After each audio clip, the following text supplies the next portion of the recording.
ఎట్టకేలకు తెలుగు రాష్ట్రాల్లో వైరల్ అయినటువంటి కోవా బండ్ కాంట్రవర్సీకి సంబంధించి Andhra Pradesh IT and education minister అయినటువంటి నారా లోకేష్ గారు స్పందించిన విషయం అందరికి కూడా తెలిసిందే. అయితే ఒక మంత్రి హోదాలో ఉంటూ ఈ విధంగా సోషల్ మీడియాలో వైరల్ అయినటువంటి అంశం గురించి స్పందించడం ఎంతవరకు కరెక్ట్? ఇదే అంశానికి సంబంధించి మరిన్ని విషయాలు తెలుసుకోవడానికి మనతో ఉన్నారు సీనియర్ జర్నలిస్ట్ దుర్గా కుమార్ గారు.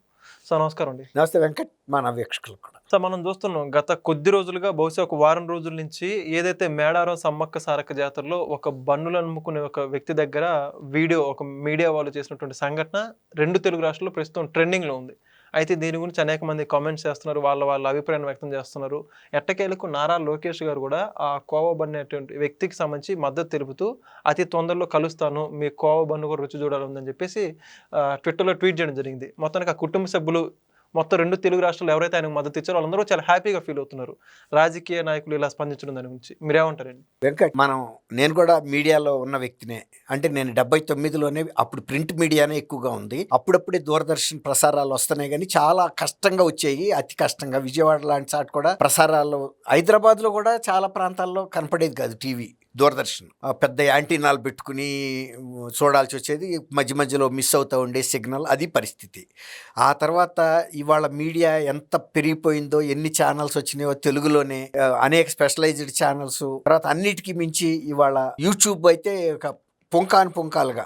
అంటే నేను మీడియా పర్సన్గా మాట్లాడతలేదు, ఒక లేమ్యాన్గా మాట్లాడుతున్నా. ఒక సాధారణ వ్యక్తిగా సమాజంలో చూస్తున్న వాస్తవాల్ని వాస్తవంగా మాట్లాడేద్దాం. ఇందులో శతభిషలు ఏం లేవు, భేషజం అంతకంటే లేదు, దాపరికాలు అంతకన్నా లేవు.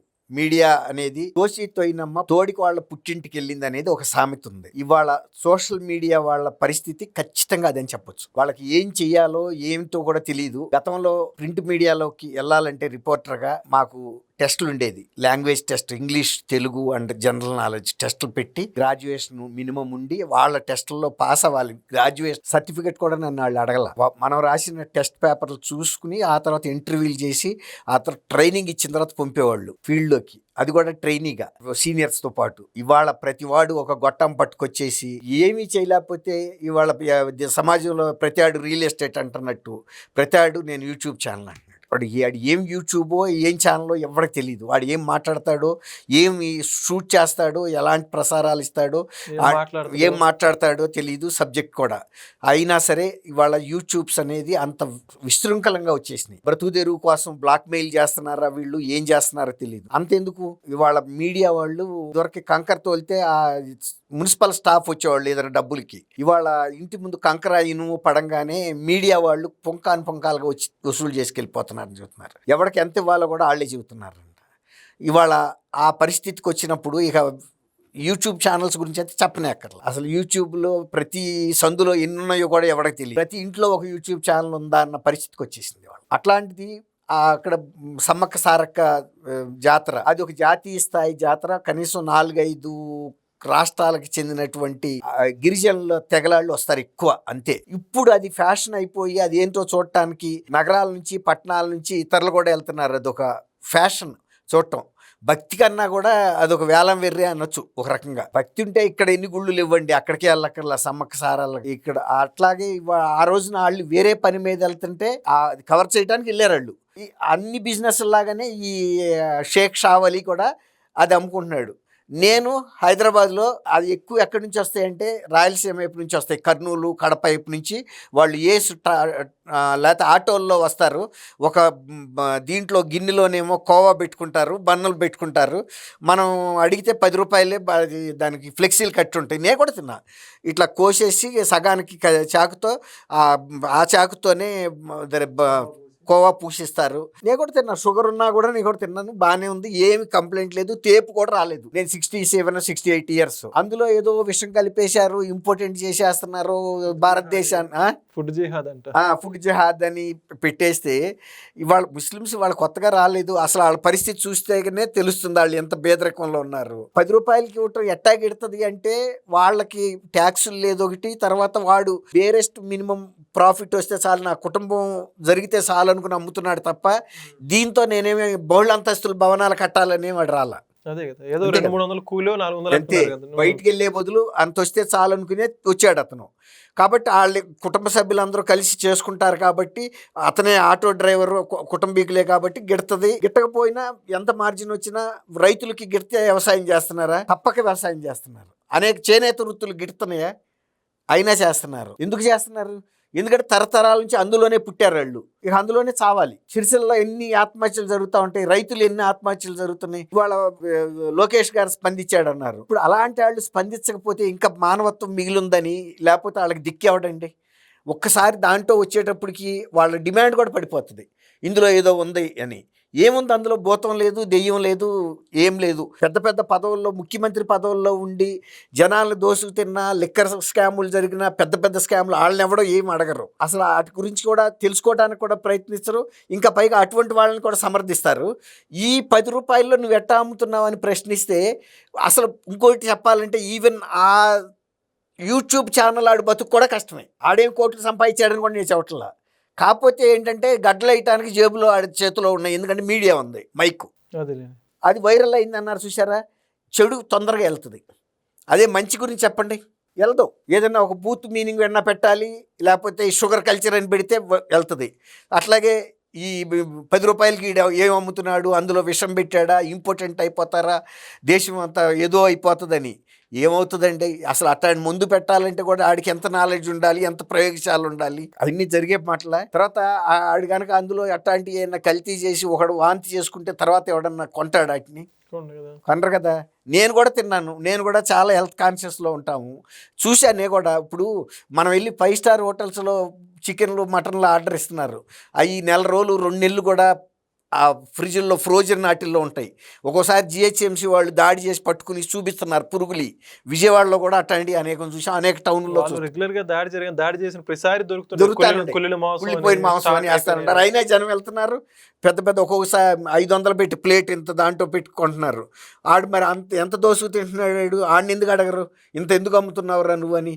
ఇతను 10 రూపాయలకి బన్ అమ్ముతుంటే వీడికి ఎట్టాగిడుతుందని అడుగుతున్నావు. నేను అడుగుతున్నా, ఆ యూట్యూబ్ ఛానల్ అని నువ్వెట్టా బతుకుతున్నావు అని నేను అడుగుతున్నాను. అతనేం కోట్లు సంపాదించడు, ఏదో తెలిసి తెలియక వేసిన గడ్డది. కానీ వాళ్ళకి అంత లోతు తెలియదు, జీవితాలకు సంబంధించి ఇంత అతలాకుతలం అవుతుంది ఆ వ్యాపారం దెబ్బతింటే అని. వాళ్ళు ఊళ్ళల్లో పాలు కొనుక్కుంటారు, వాళ్ళు మరిగిస్తారు. పోనీ కలిపితే ఏదో శనగపిండో రవ్వో ఏదో కలిపాయని కూడా చెప్పాడు కదా, పోనీ కలుపుతారు. దాంతో రవ్వతో ఏమన్నా ప్రమాదం అవుతుందా? ఏమవ్వదు. అది కూడా పిండి పదార్థమే. బన్ను మైదా, మరి మైదాలతో బ్రెడ్లు చేసి ఇన్ని బేకరీల్లో, పెద్ద కరాచీ బేకరీల్లో ఇంతంత కాస్టులు పెట్టి వాళ్ళని ఎందుకు అడగరు వెళ్ళి? మీరు ఎందుకు తింటున్నారు? కరాచీ బేకరీ ముస్లిమ్స్ కాదా? ఎన్ని బేకరీలు అసలు యాక్చువల్గా చెప్పాలంటే 95% ఆఫ్ ద బేకరీ బిజినెస్ ముస్లిమ్సే చేస్తారు. కొన్ని బిజినెస్లో వాళ్ళే ఫేమస్ బేకరీలో వాళ్ళే ఉంటారు. కాబట్టి ఈ చిన్న చిన్న వ్యాపారస్తుల్ని ఇలా సోషల్ మీడియా, ఇది యూట్యూబ్ వాళ్ళు కూడా ఏమన్నా వాళ్ళు ఏమన్నా కోటీశ్వరులు అని కూడా నేను, వాళ్ళు కూడా ఈ ప్రయోగాలు చేసి చేతులు కాల్చుకుంటున్న వాళ్ళు ఎక్కువ ఉన్నారు యూట్యూబుల్లో కూడా. ఏదో అందులో ఉందని వెళ్తున్నారు దీపం దగ్గర పురుగుల్లాగా. దాన్ని సర్వైవ్ అవ్వటం కోసం ఇదిగో ఇలాంటి బాధ్యత తక్కువ ఇవన్నీ వేస్తే అవి వైరల్ అయితే కొంత వ్యూవర్షిప్ రావచ్చు, కానీ అది జీవితం మొత్తం వెళ్ళిపోదు. ఇప్పుడు గోదావరి ఈదాలంటే ఓ 2 బార్లు ఈదంగానే గోదావరి అయిపోదు, అక్కడ ఆపామంటే మునిగిపోతాం. అట్లాగే యూట్యూబ్లు ఎన్ని మొదలు పెడుతున్నారో ఎక్కువ 80-85% మధ్యలో అయిపోయే యూట్యూబ్లు అయ్యి నష్టపడి మూసేసిన యూట్యూబ్లు కూడా ఎక్కువే ఉన్నాయి. ఇవాళ సర్వైవ్ అవుతున్నాడు కూడా, రేపు భవిష్యత్తు మీద ఆశతో వెళ్తున్నారే తప్ప ఇన్ని పెడితే ఇప్పుడు ఎప్పుడైనా డిమాండ్కి మించి వస్తే ఎవరైనా ఏం చేస్తారండి? ఇప్పుడు కోవాయే ఉంది, కోవాలో రాయలసీమలో ప్రతి ఇంటి నుంచి ఒక ఏసు బండి బయలుదేరి హైదరాబాద్ వస్తే ప్రతి సందుకి 4 వస్తే ఎవడన్నా తినేవాడు ఉంటాడా? అది కొన్ని కుటుంబాలే పరిమితంగా ఉన్నాయి కాబట్టి వాళ్ళు కూడా వీధికి తిరిగి అమ్ముకుంటున్నారు. మా చిన్నప్పుడు ఐస్ క్యాండీలు కూడా ఇట్టాగే అమ్మేవాళ్ళు. అప్పుడు 3 పైసలు 5 పైసలు ఐస్ బండి సైకిల్ మీద తెచ్చి అమ్మేవాళ్ళు. ఇప్పుడు ఏంటంటే ఇప్పుడు దూరాభారం నుంచి రావాలి కాబట్టి వాళ్ళు ఆ ఏసు వెహికల్ కొనుక్కోవటం, దానికి డీజిల్ పోసుకోవటం, ఇవన్నీ చేసుకునేటప్పుడు వాళ్ళకి మిగలదు. కాకపోతే వాళ్ళు ఏదో ఒకటి వైరల్ అవ్వాలని వాళ్ళు వెళ్ళింది సమ్మక్క సారక్క జాతర కవర్ చేయటానికండి. వస్తా దోవలో కనపడ్డాడు కాబట్టి ఇదేంటో కనుక్కుందామని వెళ్ళి వాళ్ళకు ఒక కొంటె ఆలోచన వచ్చింది. అసలు వీడు ఏదో పెద్ద దీంట్లో ప్రోబ్ చేయాలంటే అనేక ఉన్నాయి. ఇప్పుడు అక్కడ కట్టిన కట్టడాల మీద ప్రోబ్ చేయండి, అవన్నీ కూలిపోతున్నాయంట. కోట్లు ఖర్చు పెట్టారు, ఎవడో తెలిసిన ఆడికి ఇస్తున్నారు నామినేషన్ మీద, అవన్నీ మళ్ళీ కూలిపోతున్నాయి, మళ్ళీ వచ్చేసారికి కట్టాల్సింది. అవునా కదా? అది అక్కడ పోతున్నాయి డబ్బులు ప్రజలై. ఇందులో వలీకి ప్రజల డబ్బుకి ఏమైనా సంబంధం ఉంది ఇక్కడ? ఆ 10 రూపాయలు అమ్ముకుని దానికి సరిపోను డబ్బులకి వర్త్ అయితే ఇస్తున్నాడు కదా అతను. అంతకన్నా మోసాలు చేసే వాళ్ళని పట్టుకోకుండా మొన్న సీతక్క కూడా చెప్పింది, మొన్న అది మహిళా సంఘాలకి షాపులు ఇవ్వటం వలన దాదాపు 3-4 కోట్ల రూపాయల మహిళా సమాఖ్యలకి లాభం వచ్చిందని. అట్లా మరి వాళ్ళు కూడా బతికారు కదా. అట్లాగే అందులో ఇతను ఒకడు. అంతేగాని మతం పేరుతో ఈ విధంగా చేయటం, లేకపోతే కులం పేరుతో, ప్రాంతాల పేరుతో, ఒక్కోసారి ప్రాంతాల పేరు మీద కూడా జరుగుతున్న సందర్భాలు ఉన్నాయి. ఎవరో ఇతర ప్రాంతాల నుంచి వచ్చి ఆడేదో ఇక్కడ చేస్తున్నాడని. బతకడానికి మనాళ్ళు వెళ్ళి ఇతర ప్రాంతాల్లో బతుకుతున్నారు. అట్లాంటి ఉత్తరప్రదేశ్ నుంచి, నార్త్ నుంచి ఎంతమంది వచ్చి ఇవాళ తెలంగాణలో, ఆంధ్రప్రదేశ్లో బతకట్లేదా? మనాళ్ళ ఎవడైనా హార్డ్వేర్ షాపులు, పెయింట్ షాపులు, ఇవన్నీ అన్నీ మార్వాడీసీయే. ఈవెన్ చిల్లర దుకాణాలు అంటే ప్రొవిజన్ షాప్స్ కూడా అన్నీ మార్వాడీసీయే. మన వాళ్ళంతా ఎక్కడికి వెళ్ళిపోయారు? పెద్ద పెద్ద ప్రాజెక్టులు, కన్స్ట్రక్షన్ ప్రాజెక్టుల దగ్గర ఎవడన్నా ఒక్క తెలుగాడు ఉంటున్నాడా? 100% వాళ్ళే ఉంటున్నారు. హోటల్స్లో పనిచేసే స్టాఫ్, కింద క్లీనింగ్ స్టాఫ్ దగ్గర నుంచి మేనేజర్ దాకా అందరూ ఒరిస్సా వాళ్ళు, నార్త్ వాళ్ళే. సరే, నర్సింగ్ హోముల్లో ఎవరన్నా తెలుగు నర్సులు కనపడుతున్నారా? కేరళ వాళ్ళు వస్తున్నారు, ఇంకా ఇతర స్టేట్ల వాళ్ళు వస్తున్నారు. కాబట్టి మన వాళ్ళు అసలు ఎక్కడికి వెళ్ళిపోతున్నారో, పని చేయకుండా వెళ్ళిపోతే వాళ్ళు ఏదో చిన్న చిన్న, ఇప్పుడు అతను ఏమన్నా పెద్ద జ్యువెలరీ బిజినెస్ అవలి చేస్తుంది. ఆడు అక్కడి నుంచి వచ్చి పాపం అక్కడ ఎంత మనిషి కూడా ఎంత దుమ్ము కొట్టుకుపోయి ఉన్నాడో మనం చూసాం. తను కూడా ఒక ఇదిలో లేడు. అతని మీద ఇట్లాంటి వైరల్ వీడియోలు చేస్తే అతనికి అది దెబ్బ కొట్టింది.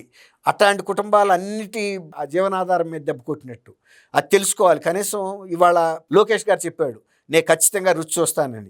గతంలో మీకు గుర్తుందో లేదో, బర్డ్ వైరస్ అని వచ్చినప్పుడు కోళ్ల ఫారాలు దెబ్బతింటే కూడా హైదరాబాద్ లాంటి చాట, విజయవాడ లాంటి చాట కోళ్ళకి సంబంధించిన ఉత్పత్తులు వండి మంత్రులు కూడా వెళ్ళి ప్రజల్లో ధైర్యం కల్పించడానికి ఎగ్ తినటం, చికెన్ ముక్క తినటం చేయటం వలన మళ్ళీ నిలబడగలిగింది ఇండస్ట్రీ.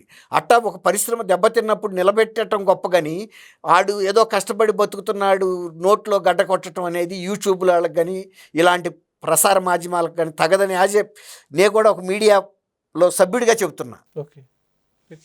థ్యాంక్ యూ వెంకట్, మన వీక్షకులు కూడా. Please subscribe to Leo news for more videos.